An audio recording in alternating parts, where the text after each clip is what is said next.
So we're going to do 2 pages, the first one. So now this one is one of our special rules, right? We have the difference of 2 squares. We have 4x squared is a square, 49 is a square. So if you know that rule, you would know that right away that would be 2x plus 7, 2x minus 7. And if we refoiled that, 2x times 2x is 4x squared minus 14x plus 14x minus 49. Well, those two are going to cancel. Gives me 4x squared minus 49. Now, if you didn't recognize that, you can still use our box and diamond. Some of you are still resistant of using that box and diamond. You want to go straight to the box. Now remember, our general form, ax squared plus bx plus c. That is our general form for these quadratics, these quadratic trinomials. But this one doesn't have that. So in my box, notice we have the ax squared portion, we have the c portion, but we don't have a b portion. What would be the b value in that particular problem? 1. It's 0, right? Because 14, that's what we get. That's why it goes away. It's 0, so you'd have a 0 on the bottom. 4, now in this case, we'd have to go 4 times 49. So, what? 6 carry 3, so that's 109. Negative 196. Negative 196. So we would have to go through a lot of factors, on this. So we have that negative 196 going through, and that would be to 0. But because it's 0, I'm probably going to choose 2 numbers that are fairly what? Equal. Fairly equal. Well, they have to be equal on that. So I have to think, well, what 2 numbers multiplied together? And I have to think, what are the numbers that multiply together to give me a 6? 3. Well, 4, 2 and 3, and 4. 4 times 4. So, and I'm looking at my numbers. Let's see, first of all, I'm going to try 14 and 14. What do you think? Let's see, 14 and 14. I have a 6, 5, 4, 1, 196. So in other words, I'm going to have a positive 14 and a negative 14. And when you said 2 and 3, that's true, but we have to know that both numbers have to have the same number at the end. We couldn't have like a 12 and a 13 because they're not going to add together to give us 0. So again, that's thinking. I could have written down all of them. There's a lot of factors in here. But on something like this, I'm going to decide they both have to be. I know they have to be equal. So when I draw my box, so I have 4x squared and negative 49. I have negative 14x. I have a positive 14x. Now look at this. Between these two, what common factor can I pull out? 7. I can take it. Well, and I know one has to be positive, one has to be negative. So I'm going to pull a negative 7 out of that one, which means I'm going to pull a positive 7 out of that one. Here I can pull out a 2. 14, there's a 2x. And here there's a 2x. So again, at the end, I still get 2x plus 7 and 2x minus 7. But the key here is I have to realize that 0 is that key. But remember, we have our 2 special rules on that. Well, show it to me afterwards and I'll take a look. Okay? All right. So, questions on the first one. Remember, we have those 2 special rules. We have the square, the difference of 2 squares, and also we have the one the plus and minus.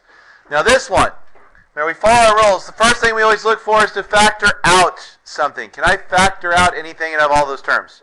I can take out a 4. 4 times c squared minus 12c plus 40. Now remember, the 4 is still going to be there in the final answer. If you lose the 4 somewhere... Oh, plus 10. Thank you. Yeah. Sorry. C squared minus 3c plus 10. All right. So I don't worry about the 4, but remember the 4 is going to be there at the end when we get our 2 binomials. So again, I box and diamond.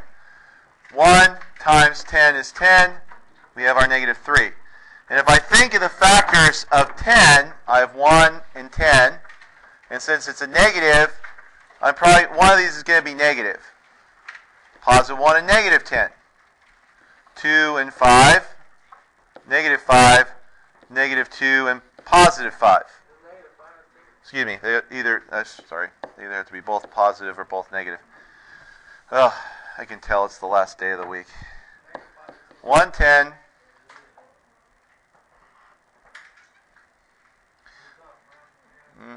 Negative 1. Maybe I did this wrong. 1 and 10. Because to get positive, they both have to be either both positive or both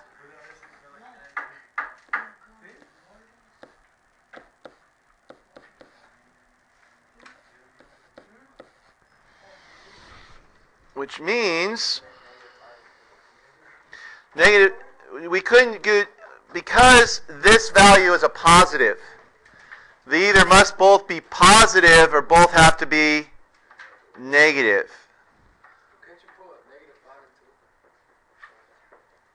Pardon? I could put a negative 5 and a positive 2, but that would make this a negative 10. Remember, 1 times 10 is 10. Negative 5 times negative 5, negative 2 times negative 5 is positive 10. Negative 1 times negative 10 is positive 10.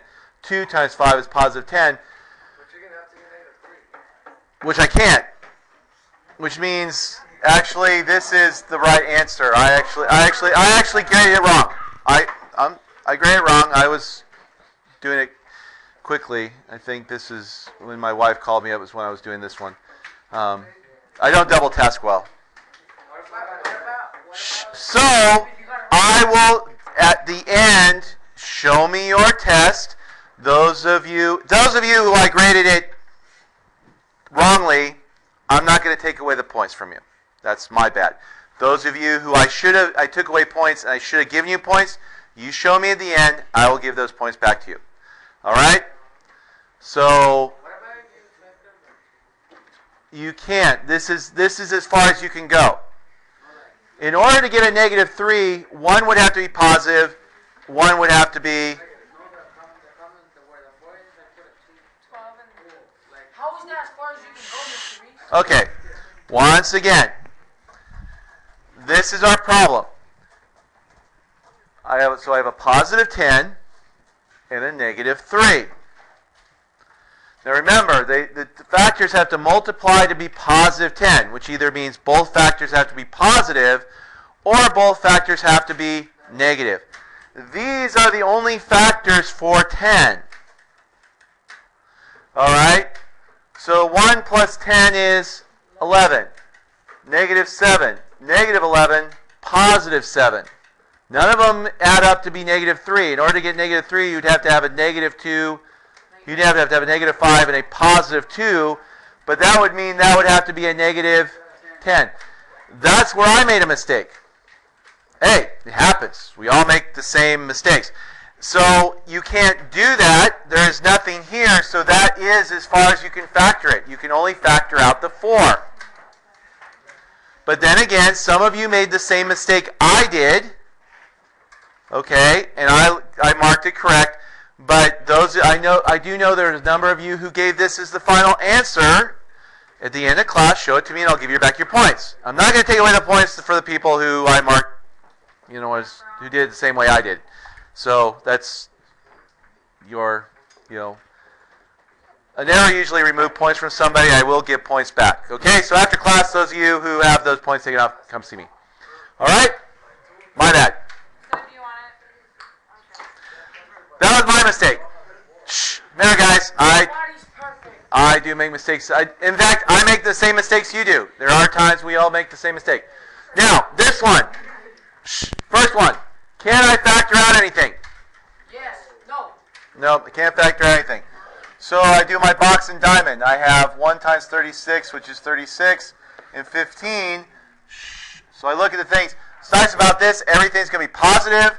So I have 1 and 36. 2 and 18, 3 and 12, 4 and 9, and 6 and 6. Which of these will add up to give me 15? 3 and 12.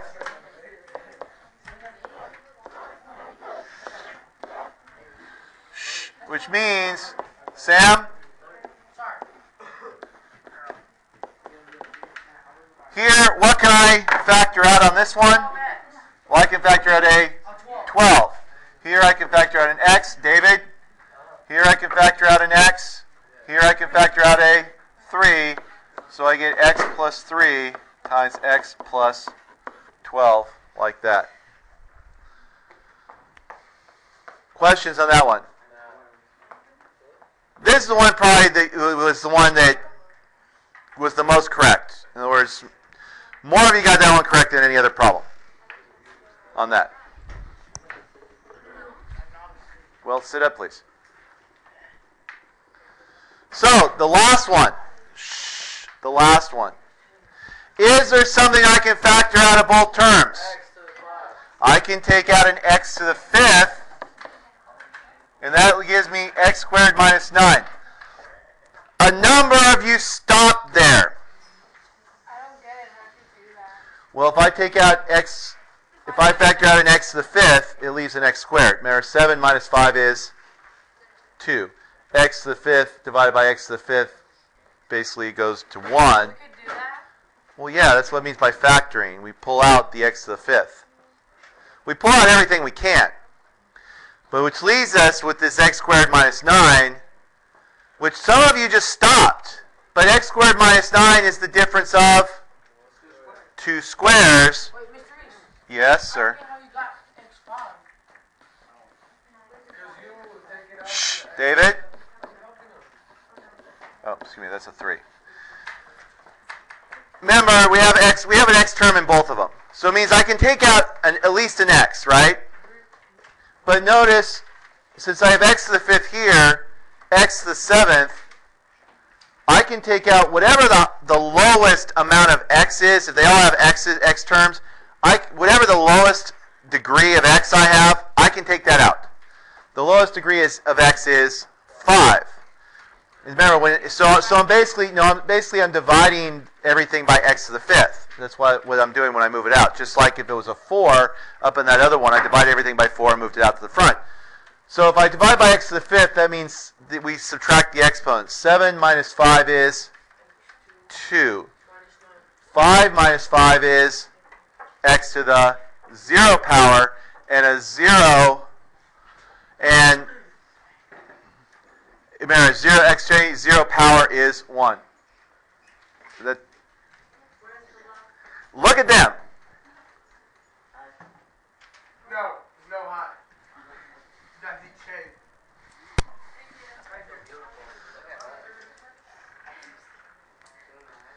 All right, but that's why. So Sam, do you understand what was going on there? But whatever variable you can always take, if each term has a variable, like the x variable in it, you can always take out the lowest degree of term. In other words, the one that has the lowest power. So in this case, it was x to the 5th. If it was just an x, I can take out an x, that sort of thing. All right, but it was the difference of 2 squares, so I can do that. There, that special rule is going to help you a lot. Hint, hint. All right, questions? Yeah. I don't get the bottom part. This part? Yeah. This is the difference of 2 squares.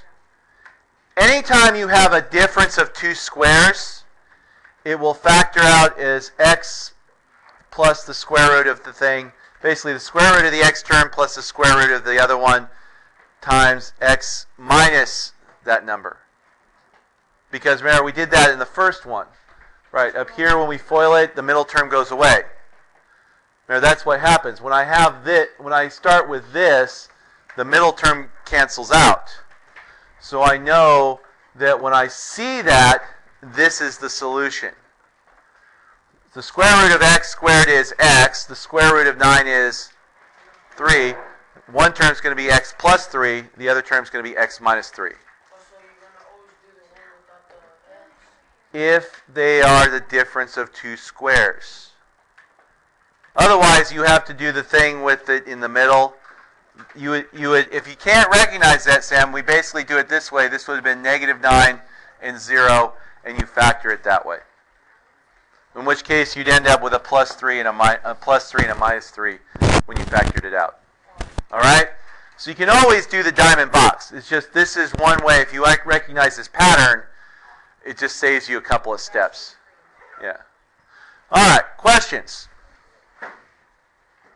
Now remember, since we're having a test, we collect notebooks. So these quizzes do go in your notebooks on that. Remember, you have your word bank. You should have your word bank, all examples put in. I look to see that you've completed it. You have your notes, then your graded tests and quizzes, which you should now have several quizzes and a graded test in there now. And the last part is their graded homework, right, Francisco?